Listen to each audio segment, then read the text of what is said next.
안녕하십니까, 강원입니다. 이거 굉장히 참 어색하고 쑥스럽네. 다들 들어오셨나요? 어, 아, 강은의 자파명리학 10기 심화반을 시작합니다. 참, 이 5인 이상 집합 금지라서 오프라인에서 수업은 뭐 도저히 불가능하고요. 그래서 계속 이 심화반을 열지 못하고 있다가 그러면 줌으로라도 하자 이렇게 해서 참 힘들게 마련됐습니다. 지금 여기는 철공소도 아니고 우리 집이에요. 여러분들도 다 이렇게 좀 편하신 집에서 이렇게 앉아서 듣고 계시겠죠?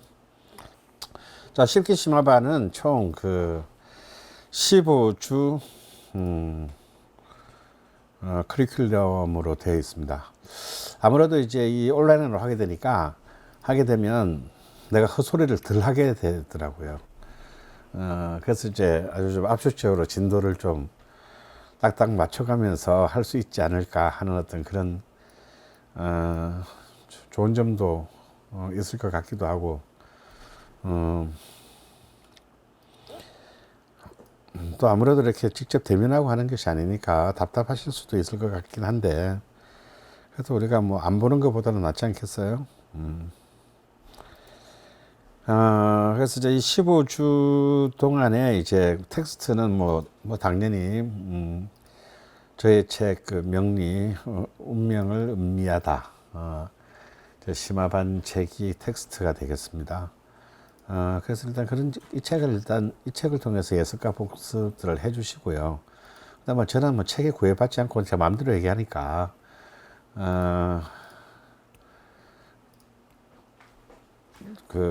책에서 얘기한 내용이랑 좀 다른데, 이런 부분들도 있으시더라도, 그냥 제가 언제나 말하는 순간이 맞는 거예요. 예. 그렇게 하시고 막 너무 따지지 마세요. 너무 따지면 일찍 늙어. 그냥 대충 그렇구나 하고 막 또 넘어갔다가 또 막 제가 막 하다 말 막 바꾸고 그러거든요. 자, 오늘의 이제 첫 번째 시간 시작은 이 음과 양 우주의 화음이라는 제목 아래 이제 이 청간과 지지를 살펴보는 시간입니다. 사실은 뭐 이제 이 60갑자를 한번 쫙 다 한번 이렇게 틀 거예요. 물론 이제 저의 그 라디오 자파명리 그 팟캐스트를 들으신 분들은 뭐 훨씬 더 이렇게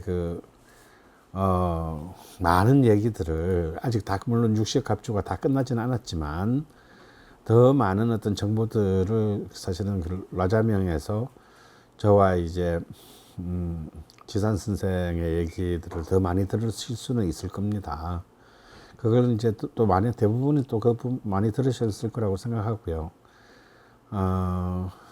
근데 그래서 혹시 안 들으신 분들은 다 공짜니까 라디오 자파명리 그 팟빵이든지 뭐 우리 쉘공서 사이트든지 찾아 들어가셔서 좀 궁금한 일주들 편을 또 한번 들어보시면은 많은 도움이 될 거예요.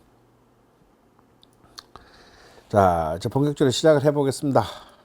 자, 이제 음과 양을 우리는 일단 우리가 이제 기초반의 만물의 기초편에서 결국은 이제 이 명리학의 핵심은 음양오행이다.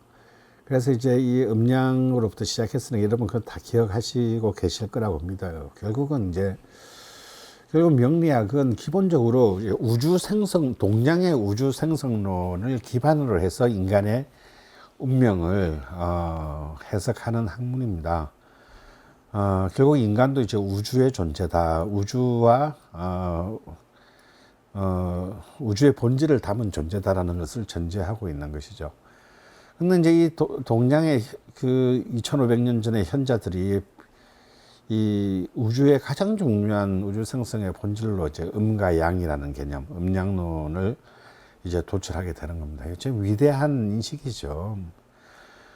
지금 여기 들으시는 분들은 뭐 음양 뭐 그게 뭐라고 뭐 뻔한 거 아니야? 뭐 낮과밤 남자와 여자 좌파 우파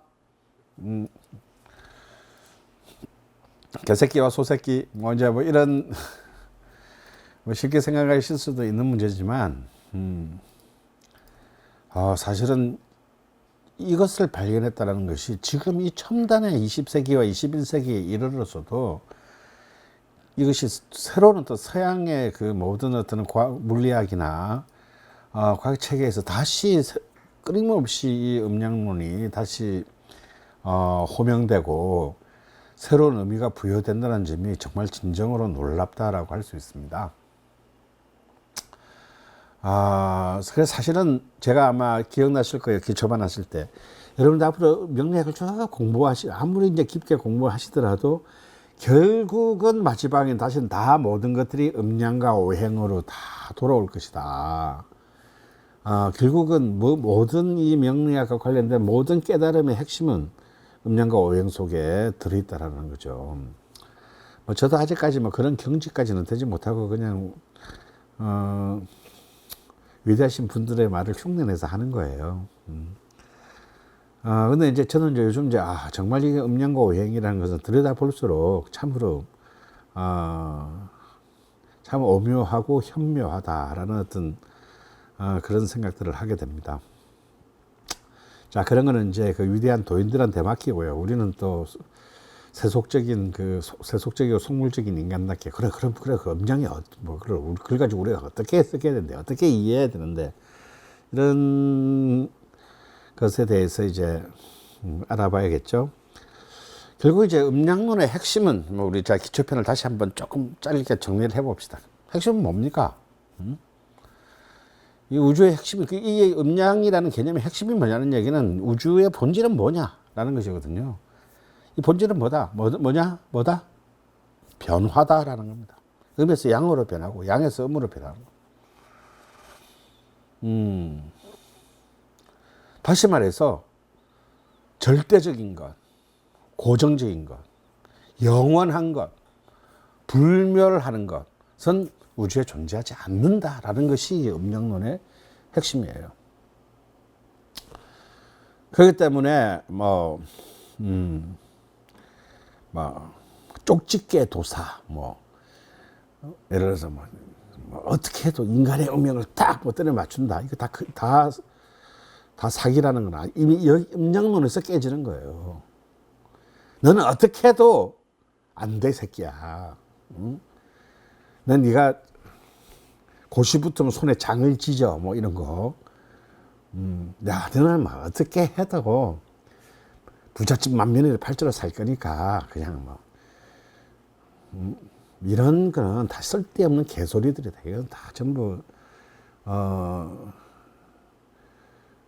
그야말로 명리학을 사칭한 헛소리들이라는 거죠. 자, 모든 것은 변한다. 끊임없이. 여기서 이제 많은 분들이 허탈해합니다. 씨발 딱 답을 얻으려 왔는데, 정답을 얻으려 왔는데 정답이 없다고?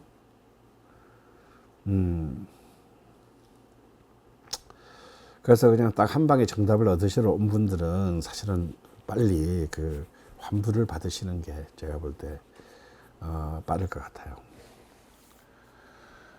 그래서 결국 명리학이라는 것은 바로 우리 인간의 우주의 이 본질과 마찬가지로 나의 그 운명의 끝없는 이 변화의 과정들, 이 끊임없는 운동의 과정들을, 그 운동의 본질을, 그 운동의 양상을, 그리고 그 양상에서 내가 주체적인 의지를 가지고 어떤 전략적, 전술적 선택을 할 것인가라는 것을 판단하는 가장 중요한 철학적 기반이다. 이렇게 이해를 하시면 됩니다. 근데 이제 음양이 있고, 이제 음양에서 이제 더 발전되고 확산된 개념이 이제 오행인데, 근데 이제 이 음양의, 여러분들 혹시 이제 제 책 말고도 이런저런 책을 읽으시거나, 명리학에 관한 그 책을 읽으시거나, 뭐 인터넷 뭐 어디 이상한 뭐 사이트 가서 이렇게 또 주워 들은 거 보면은 뭐 어떤 사람들은 어떤 이론들은 음력을 구별 안 하거나 야 오행만 야 목이면 목이지 뭐 양목 음목 차이 별로 없다. 뭐 금이면 금이지 양금은 금이 차이 별로 없어. 이렇게 이제 그 주장하는 학파들도 있습니다. 혹은 차이는 있는데 그 차이가 그리 크지 않으므로 좀 무시해도 된다.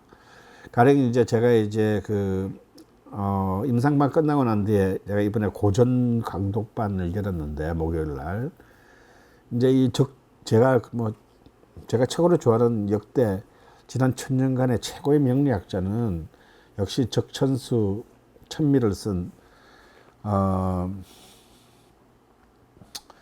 18세기의 인물이죠. 청나라 시대의 임철초입니다. 정말 이 임철초의 이 책이 있음으로써 이제 이 명리학이 오늘날에도 결국은 이제 엄청난 보고가 될 수 있는 정말 명저인데요. 사실 이 임철초만 하더라도 음양 그 방대한 어떤 그 저술에 있어서 그렇게 음양의 어떤 그런 그 차이를 그렇게 강조하지 않아요. 그래서 이런 제가 가장 정말 숭배에 맞이하는 인물도 사실은 이 음양의 차이를 그렇게 고려하지 않는 그런 걸 보면은 음양의 해석 차이를 조금 무시해도 되지 않겠나라고 생각이 들 때도 있습니다. 그럼에도 불구하고 당연히 음양의 개념은 음연히 존재하는 것이고요. 네, 근데 이게 이제 이 음양의 변화라고 하는 것은 참 말로 하기가 쉽지 그것을 정설화한다라는 것은 참으로 어려운 일이기 때문에 이거는 우리가 어떤 직관의 어떤 체계를 통해서 받아들이고 이해할 수밖에 없는 영역 부분이 아마 많으니까 이걸 제한된 문자를 통해서 제한된 분량의 글로 설명을 하려니 이런 문제가 생겼던 것 같아요. 하지만 그런 임철초도 참 음양에 대해서 아주 깔끔한 음양에 대한 위대한 그 14자의 말을 남기죠. 여러분 다 기억나실 겁니다. 오양종기 부종세, 오음종세 무정이라는 아주 위대한 말을 아주 정말 음양에 대해서 가장 그 중국인다는 함축적인 말을 남겼어요.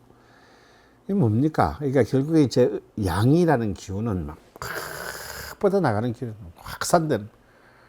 확산되는 기운입니다. 과시적이죠. 그러니까 폼 나는 걸 좋아합니다. 나의 자질이 뭐 이것보다도 내가 어떻게 보이고 있느냐 이런 게 굉장히 중요하죠. 체면 이런 거 굉장히 중요합니다. 가오 굉장히 중요하다. 그래서 그 기운을 쫓다 보니 현실적인 세력을 이렇게 폄하하고 무시하고 그런 거죠. 왜 그 옛날 우리 드라마 보면 그런 캐릭터들 많잖아요. 남자들 막 아무 실속도 없으면서 막 바깥 나가서는 막 온갖 이렇게 막 자 그러면 집에 대해서 마누라가 이제 바가지 긁으면 막 허허이 참 마누라가 그러니까 남편의 큰 뜻도 모르고 말이야 막 그런 사람들은 큰 뜻이 아무 사실은 없죠. 이런 것이 이제 이 양의 기운입니다. 이 양의 기운은요, 좀 그런 것 같아. 이 동양의 삼국을 이렇게 보면은, 좀 한국이 좀 이 양의 기운에 훨씬, 최적화된, 그런 인종이 아닌가 싶어요. 그러니까 막, 뭐 좀 가지고 있으면 막 자랑하고 싶어 하고, 막, 좀 의시되는 거 좋아하고, 막, 난 누구 아는데, 막, 이런 거. 뭐 알면 뭐 하냐고. 그래서 어쩌라고. 그리고 우리 또 특히 이제 우리 취객들, 술 처먹고 운전하다 걸리면 뭐, 나 몰라! 막 이런 거 있잖아요, 왜. 그걸 어떻게 알아, 그 사람이. 이런 것들이 다 이제 이 그 양의 기운들이라고 할 수 있습니다. 이런 그 일상적인 풍경들은 일본인들한테서는 절대 그 만나기 어렵죠. 일본인들은 다 보면 이렇게 전부 참, 뭐라 그럴까, 막, 남에게 피해를 자기가 이렇게 끼치는 것에 대해서는 굉장히 극도로 매사에 이제 조심합니다. 그러니까 내가 남한테 피해를 받고 싶지 않은 것처럼 내가 혹시 남에게 이런 나쁜 영향을 미치거나 어떤 그런 불쾌하게 만들거나 힘들게 만드는 거 극도로 꺼리죠. 이건 전형적인 수렴, 양이 확산이라면 음의 어떤 이 수렴의 어떤 모습이고요. 그리고 이거는 이제 저는 뭐 일본인하고 뭐 놀기는 많이 놀아봤는데 비즈니스 이런 거는 안 해봐서 잘 모르겠는데 이제 일본 사람들하고 비즈니스를 하는데 후배 얘기를 들어보니까요. 이제 가령 이제 이 친구가 이제 갑이야. 일본에 가서 뭐 일을 하는데 일본 사람들을 이렇게 이제 에이전싱을 시켜가지고 일을 하는데 뭐가 이제 원하는 대로 안 된 거예요. 그러니까 막 나 이렇게 일 못 하겠다고 막 파기한다고 막 파기하겠다고 막 딱 이러니까 막 그 에이전시의 대표가 막 비행기 타고 막 오더니 막 처음 보는데 나이도 훨씬 많은 사람이 바로 앞에서 무릎을 팍 꿇더라는 거예요. 졸라 부담스럽지는 거. 그러니까 그 사람들은 그냥 무릎 팍팍 꿇는 거야. 사실 우리는 저만 하더라도 무릎 꿇을 상황인데도 안 꿇어가지고 피해를 자초하잖아요. 예?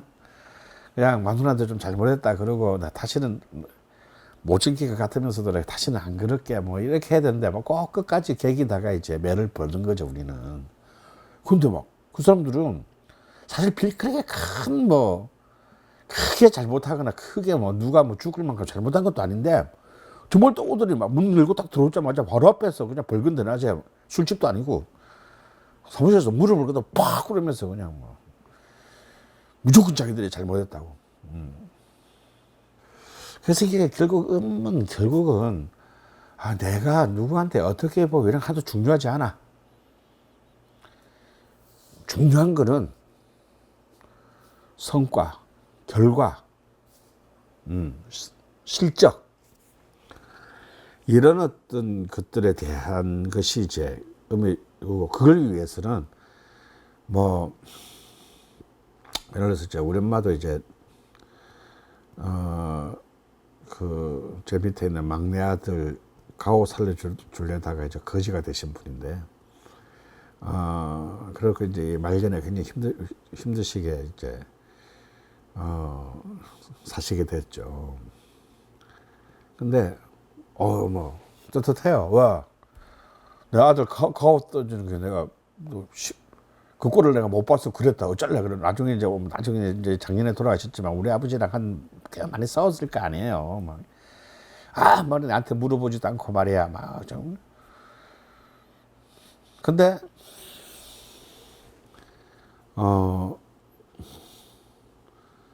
음의 기운은 음의 그 기운과 애티튜드는 무정의, 정도, 의리도 없다는 거죠. 아무리 내 새끼라도 이게 싹수가 노란 놈이다. 이게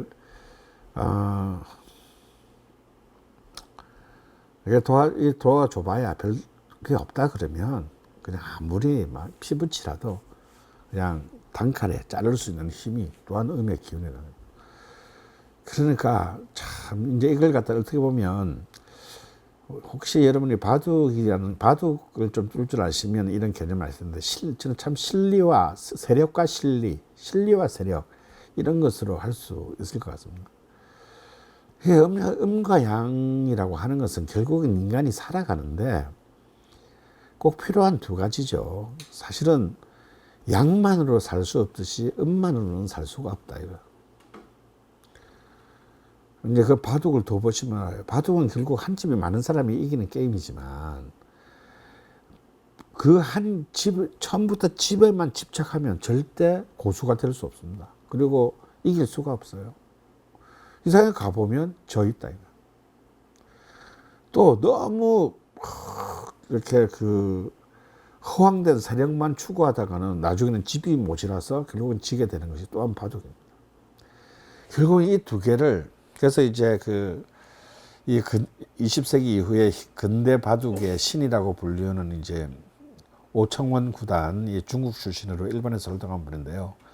이분이 이제 바둑은 흙과 벽의 조화다 라는 아주 유명한 말을 남깁니다. 근데 이것도 결국은 뭐냐면 결국 음양론과 같은 얘기예요. 이제 그런 어떤 어느 한쪽만 추구해서도 안 되고, 그런 음과 양의 본질을 조화롭게 추구할 때 바둑은 완성된다. 이제 막 이런 이제 그 말씀을 남기신 거죠. 그래서 이제 저는 이 음과 양, 특히 일간의 음과 양은 굉장히 중요한 개념이라고 봅니다.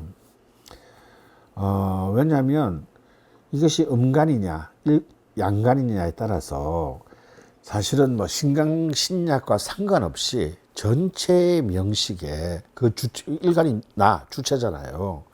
그 주체의 굉장히 본질적인 첫 번째 성격들을 규정하는 경우가 대단히 많기 때문입니다.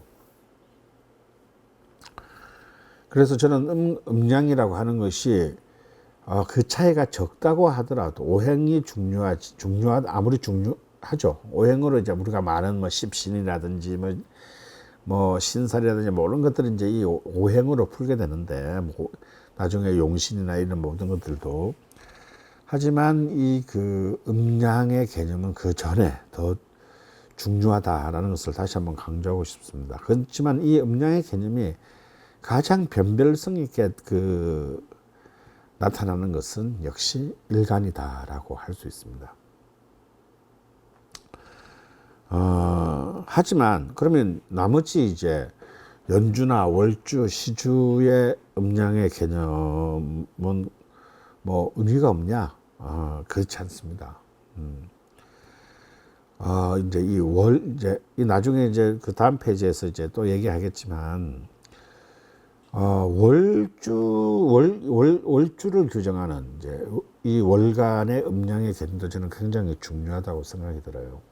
일간이 나의 주체의 어떤 전면적인 어떤 그런 이미지 혹은 이제 성향을 결정한다면요, 저는 월간의 음양은 그 사람의 어떤 내면적 성향, 겉으로는 드러나지 않는 좀 잠재적 성향, 잠재적 영역의 성향을 많이 보여줬습니다. 가령 예를 들어서 저는 이제 일간이 무토고 월간이 개수거든요. 다시 말해 일간은 양간이고 월간은 이제 음간인데, 사실은 이제 저는 이제 막 일간 무토답게 좀 무대뽀적 경향이 굉장히 심하고, 현실적인 셈이 좀 많이 떨어지고, 이게 눈앞에 손해가 뻔히 보이는데 가오 때문에 망한 적도 되게 많고, 뭐 그러면서 늘 제 입에 붙어라는 말이 있듯이, 내가 돈이 없지 가오가 없냐, 막 이것 때문에 손해 볼 거 더 보고 막, 그런 게 이제 일간의 성향이 이제 많이 이렇게 드러나는데, 그때 또 월간은 계묘월주, 이렇게 이제 음의 기운이 지배를 합니다. 근데 이제 사실은 어떻게 보면 제 내면은 굉장히 제 입으로 이런 말 하니까 좀 이상하지만 생각보다 굉장히 섬세하고, 좀 더 나쁘게 말하면 굉장히 성질 더럽고, 그러니까 좋게 말하면 섬세하고 민감한데, 나쁘게 말하면 좀 막 뭐라 그럴까요? 이렇게 신경질도 많고, 막 중압감을 못 이겨낼 때는 짜증도 굉장히 많고, 그리고 뭔가 내 기준에 맞지 않는 것들에 대해서는 굉장히 함부로 폄하하는 어떤 그런 본질들이 이렇게 숨어 있습니다. 그래서 이렇게 또 만약에 일간과 월간에 이렇게 음양이 저와 반대되는 사람은 그래서 또 반대의 성향을 또 이렇게 가지고 있는 그런 게 많았습니다. 제가 어떤 이제 그렇게 저랑 반대로 되는 게, 다시 말해서 일주는 음간이고 월주는 양간이라 던 여자랑 이제 한 3년을 사귀었는데, 굉장히 많은 부분에서 굉장히 막 조신하고 막 음전하고 조용한데요, 저지를 때는 무지무지하게 질러요. 막 내가 겁날 정도로. 이런 것들이 보면 이 음양이 가지고 있는 힘이 굉장히 무섭다라는 생각이 듭니다. 그 다음으로 중요한, 저는 그만큼이나 이 중요한 것이 역시 이제 시간이에요. 전 시간을 저는 굉장히 중요하게 보는 사람인 거는 이미 기초반 이제 하신 분들이지만 아마 좀 민감하신 분들은 눈치채셔서, 저는 시주를 굉장히 중요하게 봅니다. 왜냐하면 시주는 내가 뭔가를 액팅하는, 행동을 하는 데 있어서의 일종의 에너지원이거든요. 이 시주가 비실비실하면 내가 많은 자질을 가지고도 실제로 전투에서 이겨내지를 못하는 경우가 많아요. 비록 나머지 자질은 좀 약해도 시주가 강하면 파이팅! 이게 좋아가지고 보통 한 5대 맞으면 뻗어야 되는데 막 7대까지 막 맷집 좋게 막 버티고 결국 그러다 자기의 기회를 잡는 이런 힘들이 시주에서 나오는 거거든요. 그래서 이 시간이 저는 굉장히 중요하다고 봅니다. 이 시간은 일간이 만약에 양간이면 시간도 양간인 게 저는 훨씬 더 에너제틱합니다. 일간이 음간이면요, 시간도 음간인 것이 훨씬 더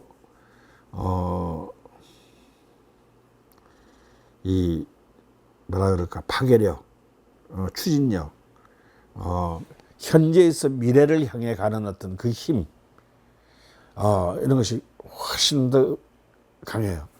단 이것의 약점은 뭐냐? 다시 말해서 일간하고 시간이 음양이 다른 경우에 비할 때 이 일간과 시간이 음양이 같은 약점은 뭐냐면요, 약간 모아리면 더 기질이 있다는 거예요. 쉽게 말하면 좀 성공하면 크게 성공하고 실패하면 크게 이래요. 주식을 비유하자면 이런 거예요. 이런 사람들은 좀 이렇게 좀 무식하게 질러가지고 신받다는 경우도 많지만 집안에 재앙이 되는 경우도 또한 많다라는 거예요.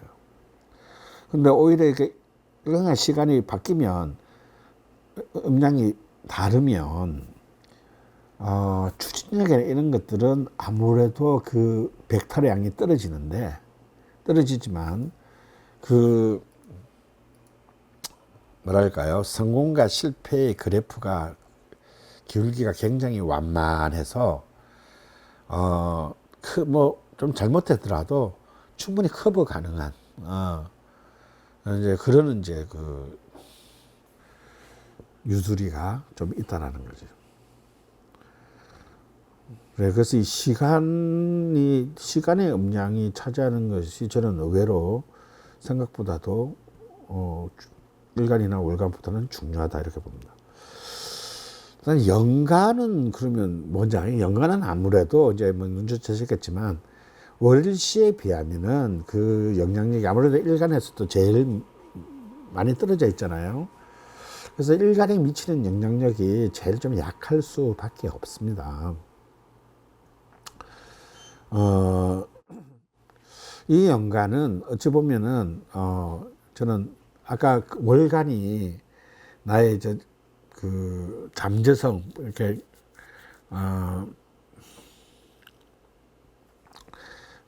내면의 어떤 이 잠재성이라고 했다면 연간은 그 내면의 어떤 잠재성을 가능케 해주는 일종의 DNA 같은 거, DNA 내가 물려받은 어쩌면 어떤 태어날 때 물려받은 어떤 DNA를 좀 해당하는 어떤 그런 역할을 합니다. 상대적으로 조금 이제 그 중요도가 떨어진다고 봐야겠죠. 자, 그런데 좀 아주 이렇게 까다로운 부분이 있죠. 월지가, 특히 월지가 진술충미, 토의 고지에 놓였을 때, 여러분 아직도 이제 헷갈리는 분들이 많을 거예요. 여기에 한번 여러분 다시 한번 이 진술충미의 개념에서 한번 짚고 넘어가 봅시다. 왜냐하면 이 진술충미라는 것은 뭐냐면 계절의 전환기에 놓인 개념이잖아요. 그러니까 이제 보면은 축과 미는 음토고 진토와 술토는 양토죠. 그죠? 하지만 이 고지의 특성은 굉장히 복잡합니다. 우리 세상사만큼이나 복잡해요. 이 지상의 논리가 참 복잡하잖아요. 그래서 이 진술충미를 이해하면은 뭐 사실은 명리학의 이제 뭐 어느 정도의 그 단계를 넘었다 할 정도로 사실은 이거 하나만으로도 책 한 권이 가능할 정도로 복잡한데, 이제 여러분이 아시는 거는 이런 정도잖아요. 이제 여름토하고 겨울토, 그러니까 미토하고 축토는, 미토는 이제 화의 개념으로 보고 축토는 토지만 수의 개념으로 본다. 이런 정도잖아, 그죠? 이것도 몰라? 이 정도는 아시죠? 근데 또 그렇다고 축토가 아무리 겨울토라고 수의 성분으로 본다 하더라도 축토가 수인 건 아니에요.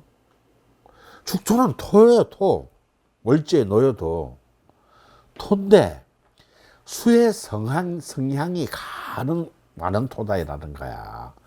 예를 들어서 여러분 이렇게 진흙탕 같은, 겨울에 왜 여러분 이렇게 이제 출근하는데 이렇게 어젯밤에 이틀 동안 쌓인 눈이 막 어설프게 녹아가지고 막 진흙탕이 된 거 있잖아요.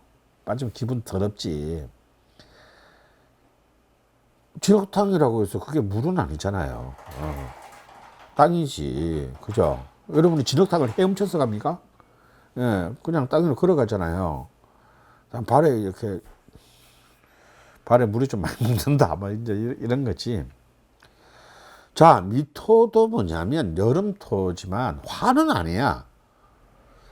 내가 거의 기름 이렇게 생각하시면 돼요. 거의 도자기가 될 정도로 땅이 뜨고, 여름에 한낮에 땅이 뜨고 가지고 이게 땅인지 도자기인지 모를 정도로 이렇게 가열찬 토, 이게 미토인 겁니다. 그러니까 미토가 주변에 사화나 오화가 있다 이러면 이제 쉽게 화곡으로 갈 것이고, 축토가 주변에 해수나 자수가 있다 그러면 쉽게 수로 가겠죠. 특히 이렇게 왕지가 옆에 있다, 축토 옆에 자수가 있다, 미토 옆에 오화가 있다, 그러면 그거는 이제 이 미월이나 축월은 거의 이제 이게 흙탕물이 아니고 그냥 풀장이라고 생각해야 될 것 같아. 겨울 풀장 이렇게 될 수 있는 겁니다. 그래서 이제 옆에 뭐가 놓이냐에 따라서 진술충리는 끊임없이 해석이 달라지게 돼요. 그러면 상대적으로 그럼 진토나 술토는 간단하냐? 그렇지 않습니다. 이 진토는 이제 봄토인데, 이 봄토라는 거는 뭐냐면 그냥 단순히 양토라고 볼 수가 없어요. 양의 기운에서 음의 기운에서 양의 기운으로 옮겨가는 토인 거예요. 정확히 말하면. 술토는 양의 기운에서 음의 기운으로 옮겨가는 토인 겁니다. 그렇기 때문에 진술충미가 월지에 놓인다라고 하는 것은 사실은 뭔가가 고정되지 않고 주변의 조건과 상황에 따라서 혹은 들어오는 대운에 따라서 언제든지 무언가로 바뀌거나 이동하거나 하게 될 그런 이제 사실상 움직이는 시한폭탄 어떤 이런 그 개념에 굉장히 그 플렉시빌리티가 높은 유동성이 높은 그런 개념으로 여러분들이 이해하셔야 된다 이겁니다. 이것은 뭐 경우의 수가 너무 많기 때문에 지금 이 순간에서 이제 이렇게 그 바로 정리할 수는 없고요. 이제 앞으로 나오는 이제 구체적인 명식들을 보면서 이제 하나씩 이렇게 파악해 보도록 하겠습니다. 이제 제일 쉽게 이걸 제일 쉽게 이제 이 연주, 월주, 일주, 시주를 다룬 게 금묘화실론. 아직도 많은 이제 역술가들이 이걸 가지고 이제 해석을 하고요. 뭐 이 금묘화실론은 뭐 따져보면 연애자평부터 시작해가지고 거의 뭐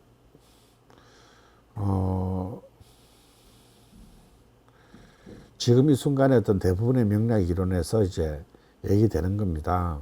다시 말해서 금은 뿌리, 묘는 싹, 화는 꽃, 실은 열매. 그러니까 이제 연주가 나 존재의 뿌리에 해당한다는 거지. 뭐야, 조상이지 뭐. 그리고 월주는 이제 내가 이제 태어나는 싹, 그러니까 부모, 형제 뭐 이런 게 될 것이고요. 일주가 이제 나잖아. 꽃이 폈어 이제.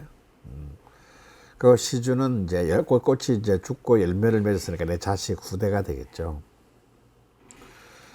이렇게 이제 연월 일주를 해석하는 것을 근묘화실론이라고 합니다. 그래서 사실은 이제 제가 이렇게 아까 존경하는 위대한 그 명리학자 임철초는 이 근묘화실론을 별로 이렇게 인정하지 않아요. 저 또한 그렇습니다. 그건 좀 제가 볼 때 말이 안 돼요. 근데 이제 옛날,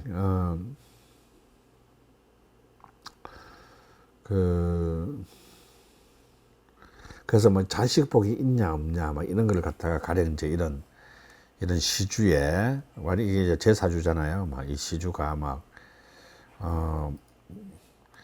이른바 사길신, 뭐, 식신, 정제, 뭐 정관, 뭐 정인 이런 경우 뭐 자식복 있고, 뭐 예를 들어서 사흉신, 뭐 급제, 뭐 평관, 뭐 편인, 상관 이런 경우면 뭐 자식복이 없고, 특히 이제 일주에 이제 보면 이제 이게 이제 이 일지가 배우자궁이잖아요. 이 근묘화에서 이제 이 일주가 배우자궁인데, 특히 일지에 상관을 놨어 여자가.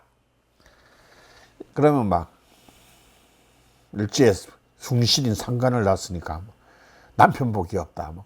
근데 보통 보니까 나 사실 좀 없긴 하더라고. 근데 사실은요, 자세히 보면 제가 볼 때 대부분의 여자들은 남편 복이 없습니다.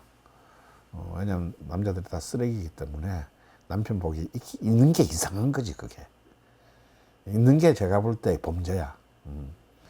그런 사람들은 구속돼야 돼.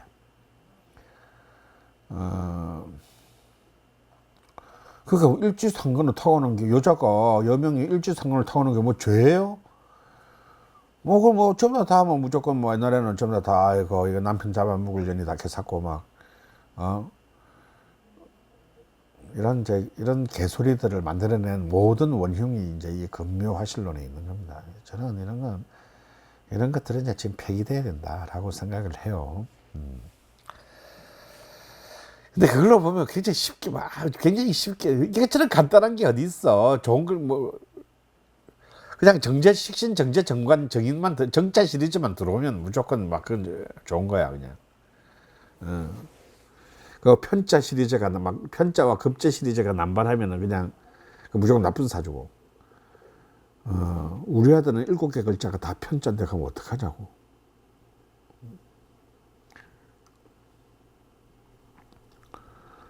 도로 집어넣을 수도 없고. 그래서 이런 이제 말도 안 되는 제가 볼 땐 진짜 말도 안 되는 그런 혹세 무민에 빠지지 마시라. 근데 그게 이제 이런 근묘화실론이 왜 이렇게 잘 먹혔냐면요. 너무 간단하고 쉽잖아요. 바보도 배울 수 있지. 근데 지금 시대에는 제가 볼 때 지금같이 복잡한 시대에는 절대 들어맞지 않는 틀이라고 저는 이야기하고 싶습니다. 오히려 저는 이 사주 팔자 8개의 글자 이제 여러분 이제 다시 한번 기억을 깨우쳐 드릴게요. 저는 두 개의 핵심이 있다라고 보는 거죠. 이제 제일 먼저 일간이 있고요. 그 다음 지지에서 중요한 건 뭐라고 그랬습니까? 월지와 일지라고 했어요. 결국 나인 무토가 있어요. 나인 무토를 규정하는 두 개의 사령부라고 생각하시면 될 것 같아요. 즉 월지 묘목은 이 무토를 규정하는 잠재성의 사령부. 일지 신금은 이 나인 무토의 실현, 현실 혹은 실현 역량을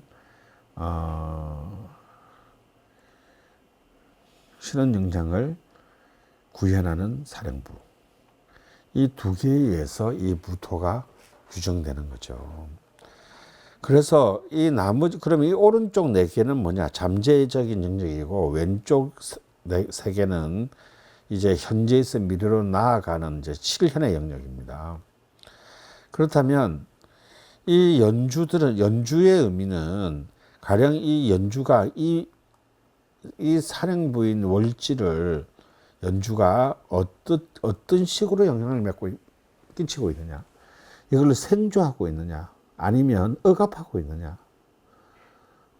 힘을 북돋아주고 있느냐, 아니면 힘을 빼고 있느냐. 물론 힘을 북돋아준다고 좋은 건 아니에요.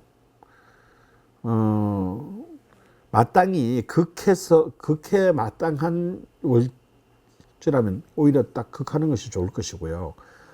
약해서 힘을 북돋아 줘야 된다면 생조해 주는 게 좋겠죠. 명락에는 일방적으로 좋고 나쁨이라는 건 존재하지 않습니다.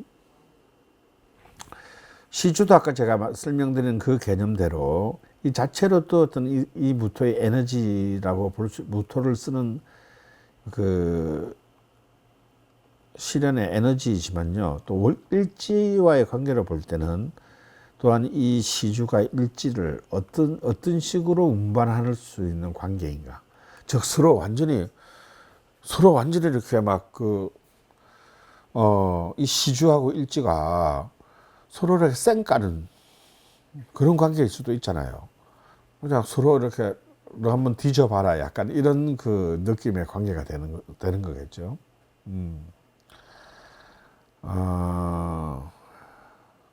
그래서 일지의 시주의 기운이 어떤 영향을 미치느냐. 이러한 것들이 또한 이제 어떤 현실적인 액팅의 역량을 가늠하는 데 쓰이게 된다. 이것이 이제 강은의 자파명리학에서의 사주를 바라보는 핵심입니다.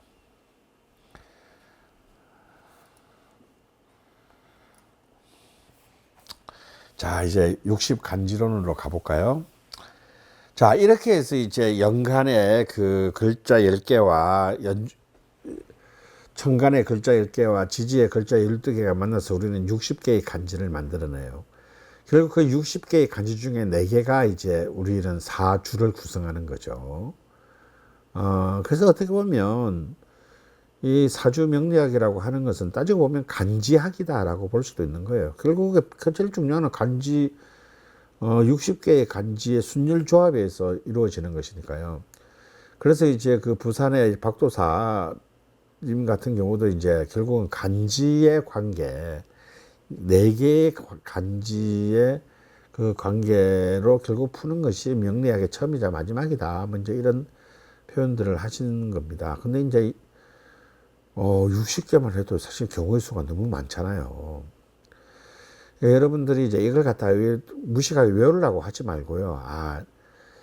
그냥 계속 몇 차례에 걸쳐서 이렇게 궁금하면 다시 한번 찾아보고 궁금하면 다시 찾아보고 이렇게 해가지고 자연스럽게 그 느낌, 그 어떤 한 60간지 중 60간지의 하나하나의 느낌을 자기의 체화를 해야지 이걸 무식하게 쳐들어 외운다고 자기 것이 되지 않습니다.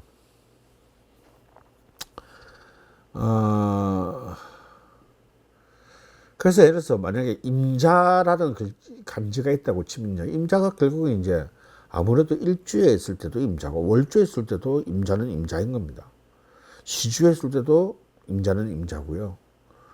연주에서도 임자는 임자죠. 다만 이제 그것이 작용되는 역할, 힘, 이런 것들이 이제 그 놓인 그 위치에 따라서 혹은 또 그 옆에 주변의 간지에 따라서 조금씩 달라질 뿐인 것입니다. 자, 그러면 이제 먼저 그럼 이제 각 10개마다 10개의 천간마다 6개의 간지가 짝이 있겠죠. 그래서 이제 총 60개의 간지가 되는데요. 자, 간목을 한번 볼까요? 자, 이제 여기서 이제 이 10개의 천간의 글자에 대해서 이제 여러분은 명리학 역사상 가장 위대한 고전의 글귀들을 만나게 돼요. 바로 이제 그 적천수라는 제가 아까 말한 그 책에 나오는 이 천간에 대한 설명인데 이거는 거의 시에 가깝다고 할 수 있고요. 이거를 다 이해하시면은 사실은 여러분은 이미 도사가 된 거예요. 자, 간목에 대해서 적천수는 어떻게 얘기하느냐?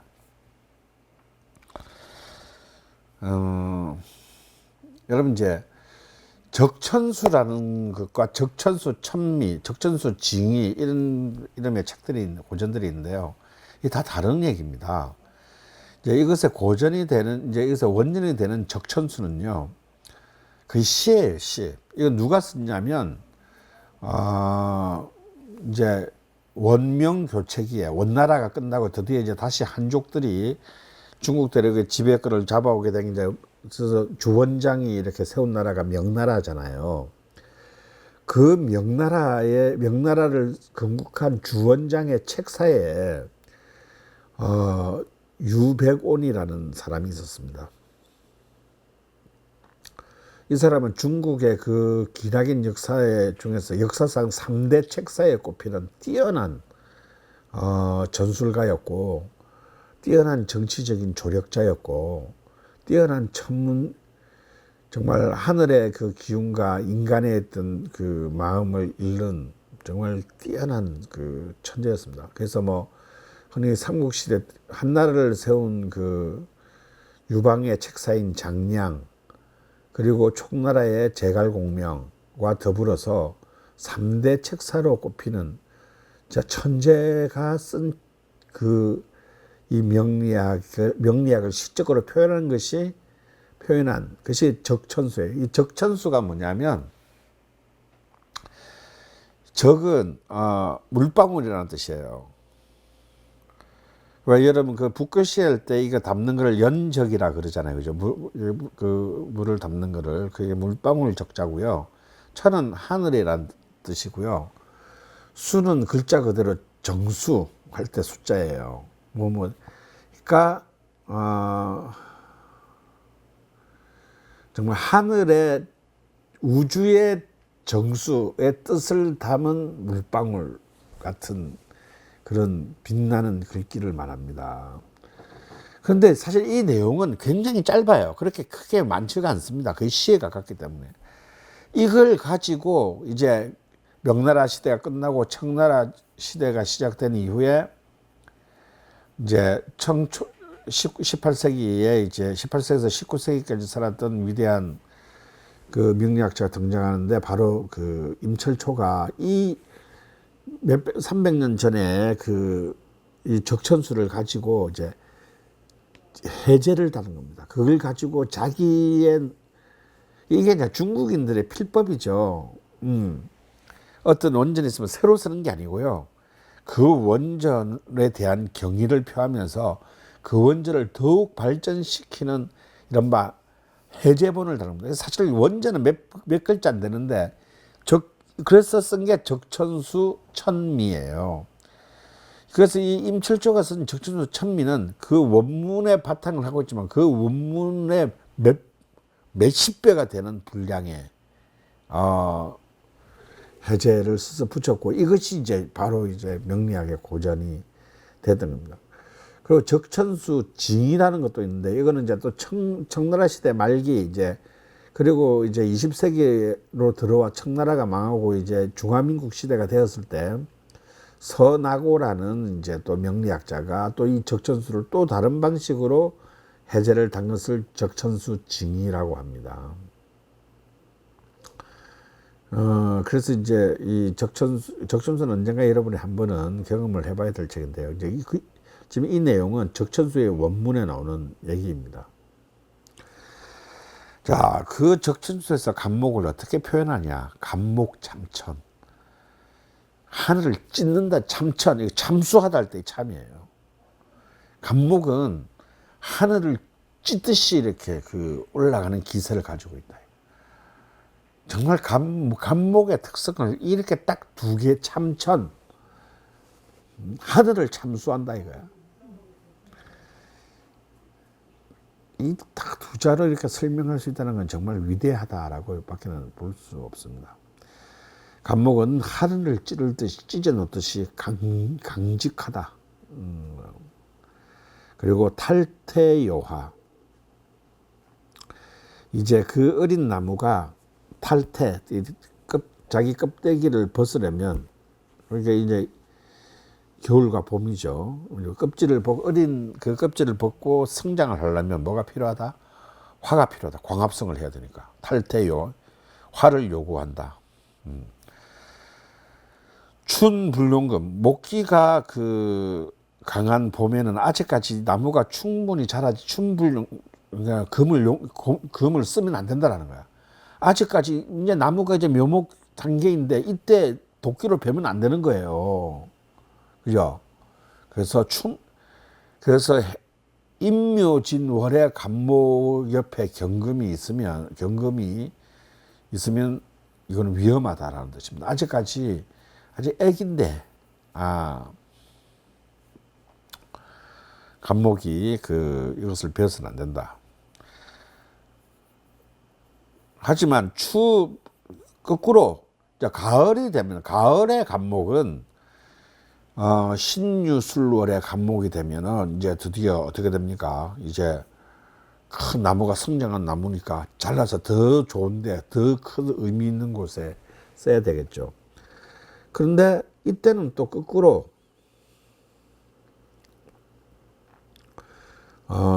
추불용토 이제 금기가 성한 가을에는 토가 이제 이 간목에게는 끓끄러운 존재가 된다 이런 뜻입니다. 왜냐? 토는 토생금이잖아요. 그렇기 때문에 이미 충분히 도끼로 맞아서 쓸만한데 너무 이제 적당히 잘라서 써야 될 그 나무에 너무 강하게 토까지 이제 가세해버리면은 이거는 이제 투머치가 되는 거죠. 또 다른 관점에서는 뭐냐면 토는 목극토니까 토의 기운이 너무 많아지면 가을 간목에 토의 기운이 너무 많아지면 간목의 기운이 너무 빠져나간다. 지금 이제 금으로 딱 잘라 재련해가지고 폼나게 써야 되는데 기둥을 만들든지 스카레를 만들든지 비싼 가구를 만들든지 써야 되는데 너무 힘이 빠져나간 간목은 가치가 없겠죠. 그래서 춘불용금 추불용토다 이거예요. 그 다음에 이제 기가 막힌 표현이 나오는데요. 화치승룡 수탕기호. 이거는 뭐냐면, 자, 간목일간이 사주에 화기가 막 많아도, 너무 많으면 이제 목이 이제 막 뗄감으로 이제 다 떼서 이제 존재가 없어질 거 아니에요. 많아도 걱정하지 말라. 지지의 용,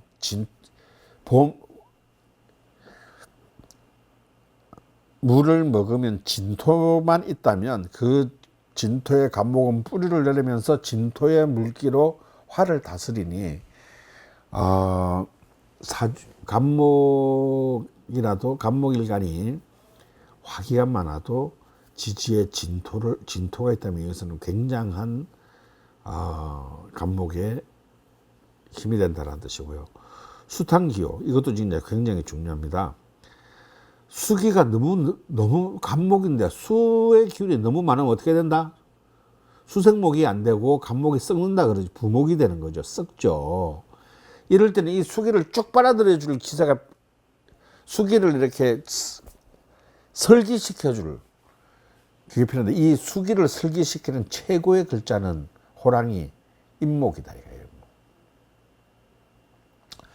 그러니까 수 기운이 막 3개, 4개가 범람해도 지지에 임목이 1개만 있으면 충분히 그 수를 쭉 빨아들여서 간목이 제대로 성장할 수 있는데 성장하게 만들어준다, 이런 뜻입니다.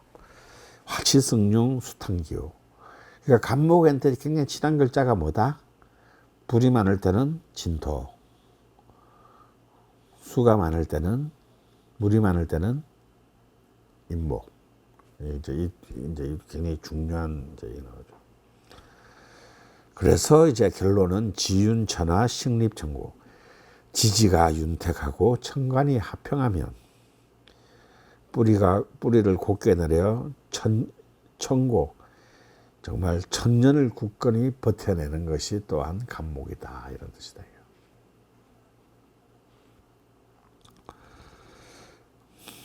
지지가 윤택하고, 자, 간목의 핵심은 뭐다? 지지가 윤택하고 천간이 화평해야 돼. 평화로워야 돼요. 막 더블충 이런 거 있으면 이 간목은 너무 피곤하다. 천간이 화평하고 지지가 적당한 습기를 가지고 윤택하게 되면 이 간목은 뿌리를 내서 천년을 버틴다, 이런 뜻입니다.